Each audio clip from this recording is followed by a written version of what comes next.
mình đâu chịu về thì là ăn nó về sắc sắc cái con nuôi thì sao ăn liền con nó ngon về được cả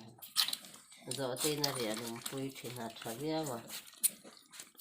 mà xe rồi thì hi ôm lần này anh nha hay một thế po hi khi tay ba đã vàng dậu khăn anh nhận ôm lần này ai là nè cha đủ mấy chuyện nấu hi nghe ông gì hay anh nó ra thì khăn nuôi nó cả này thế chứ mua là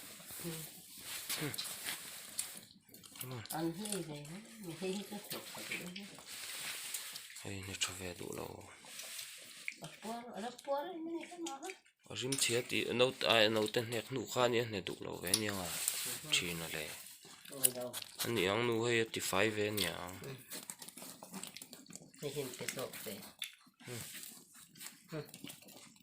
này cái này nó hết một chuyện à cả nó đổ thì tụt tụt hết rồi quá cái tiếng nó tung bé nó nghe hay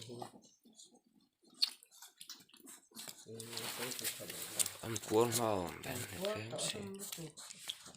để cọc đây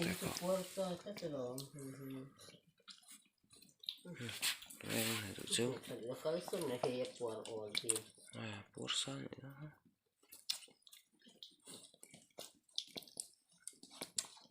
nuôi nuôi bên này bột về thầy đó nhưng mà nó khá là in chỉ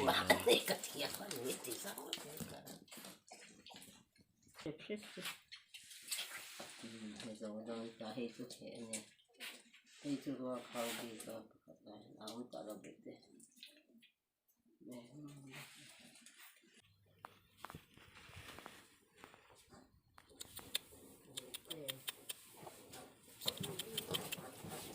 rite